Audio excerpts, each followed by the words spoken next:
George Kittle chatted about the Deebo Samuel situation and a little bit more with the Bussin' with the Boys. And we are former players, so we completely understand why and how he is saying what we're about to show. But I think a lot of fans of the Niners might not have expected George Kittle to say what he has said here. But I think we are in an ever-evolving education system of what the NFL actually is, which is a business, as opposed to what it was in the past when players who made any decisions for themselves were labeled terrible, not good for the team. This is from Bussin' with the Boys. George Kittle joined Will Compton, I believe, in a conversation about Deebo Samuel.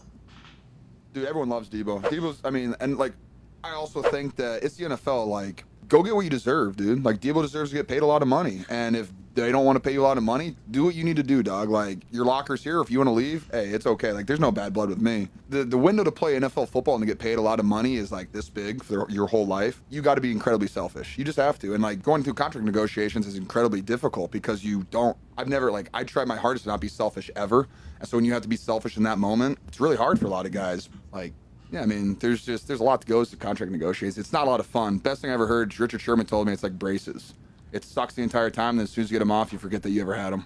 Very real. And that's the bygones be bygones type conversation that we're all chatting about with Baker and anybody else that has a dispute with a team. Normally it's business related. It feels like for Baker, it's a little bit more personal related. But any business issue can be settled with the right deal. And in the right deal, maybe you don't get everything you want. They don't get everything they want. But you made a deal. You get to move forward. You get to move on. The first time you are the item in Pawn Stars that is being debated from the bald fuck and the expert that they just got down the road, it is an uncomfortable decision. I don't know if you ever had that, being a top 5 pick. I assume as you got older that happened. But the business side can jade the shit out of you in the NFL. And I respect and appreciate the fact that Kittle's coming out for his teammates saying, hey, man, you got to do what you got to do, because he's not the only one. That's basically the mindset of every NFL locker room across the league.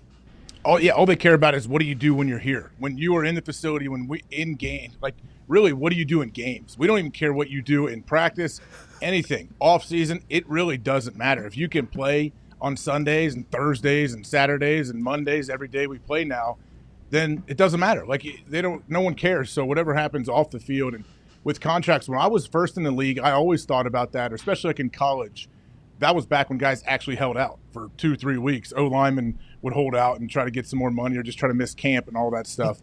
I always thought, like, man, when they come back, is it going to be weird with the coaches and everybody? Is everyone going to be pissed at them? No, it's like Santa Claus comes and everyone hugs him. I'm like, this is amazing. Yeah. This dude just missed 3 weeks and he came in and it's like the President of the United States shows up in the locker room. And there's a lot coaches of too, though. Coaches are all excited too. There's a lot of coaches that talk shit about how you're going to puke today. Hey, you are going to be out of shape. There's a lot of, shots taken about what they missed, what they didn't miss. But as soon as somebody comes back, if it's a business dispute and not a personal reason, as soon as they come back, everybody's loud about it. Everybody's loud. Look who it is. Rich man. Like that is a full thing. And you try to get past that awkwardness as fast as possible and make it seem like we were right back in this. That wasn't a deal. And I think inside locker rooms and people that understand the business of the NFL and maybe have been fired before or have gotten fucked over in a deal before, and that's why the locker rooms are the way they are, this has always been understood. But I think for fans, and I'll ask you, Nick, fans I think have always never really viewed it this way. But now with the modern media and the more that we know and get to learn about players via their social media and then what they give back as opposed to what they don't give back, it's hard to just say, oh, this person's a fucking asshole, when there's a lot of evidence that says, like, no, the guy's actually not an asshole. He's just trying to handle his business. It feels like it's been a little bit of turn of the tide on the viewership of business in the NFL with players. Now that we as fans are exposed to all the news in terms of the financial situations, all the billions the organization and the league is bringing in, it's a little more eye-opening in the sense, okay, these players want their fair share too, and they're going to do what they need to do to get it, and it's business. You view it more as a business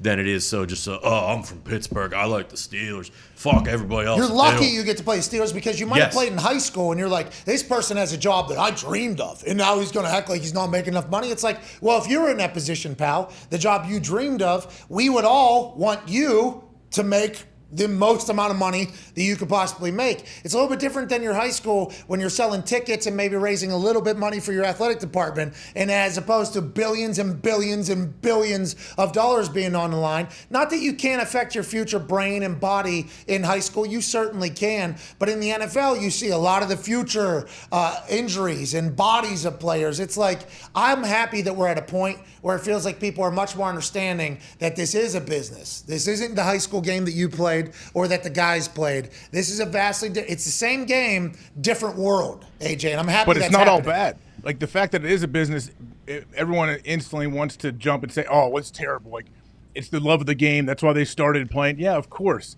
And the majority of those guys out there playing absolutely love football. But there's just a lot off the field that happens. And I think what's cool is watching old school coaches. That would surprise me when I was young in the league. I was pretty naive to that. I assumed, like, where I come from, hey, if you make any waves outside the locker room, like, they're going to kill you and everyone's going to hate you when you get back. Like, that's what I assume. Like, hey, you're a traitor or whatever. And it's not the case at all. Even like the most old school diehard football coaches that you can't even have a real conversation with. They only know how to talk football and 3 technique and shade and where this guy's going to be. Even that person usually, like, I've come across where they'll tell them, hey, man, no.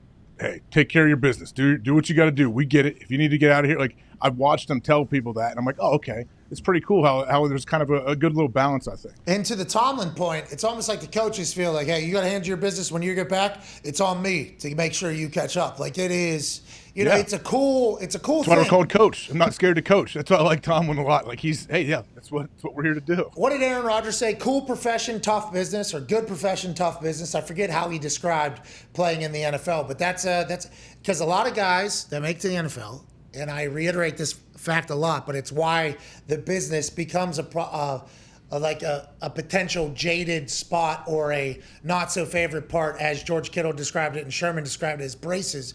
Most guys from high school are being tabbed as NFL guys. This is an NFL guy. This guy's the best in his school. This guy's the best in his team, in his surrounding area. He has a lot of articles being written about him. In college, this fucking guy might have redshirted, but this is an NFL guy. On campus, this is an NFL guy. This is an NFL guy. Then you get to a league filled with all the guys that had the same exact thing, and you are being told that you're not worth the amount that this person's worth. Or why are you asking for what this person's worth when your entire life, not everybody obviously, but most guys, your entire life you've been told you're the guy, you're the guy, you're the guy. Then you go into negotiation and they're like, you're certainly a guy, but the guy is worth this. Yeah. You're worth this. And that's just a direct punch right to the nuts of pride for a lot of guys. And that's when you see people get like, oh, fuck you. Everything I've done for you. I fucking broke an ankle. I sprained my fucking knee, my AC joint for this team. And now you're going to tell me that this guy that's never done a thing for our team is worth more than what I'm worth and what I'm asking. Like, what I'm asking for is a fucking problem? That's how it spirals. I'm not saying that's, by the way, my position, I'm fucking punter. I'm just saying I viewed this numerous times with numerous teammates. When guys from outside would come in and get paid, then these guys would be like, hey, I'm up. This is what I'm looking for. And like, yeah, we can't do that. It's like, motherfucker, when you were literally sitting in a corner in Philadelphia losing, I was playing in a Super Bowl for this fucking team. I was doing this whole thing. Like, that's when the business becomes, a little bit of a sore subject for a lot of guys, I think.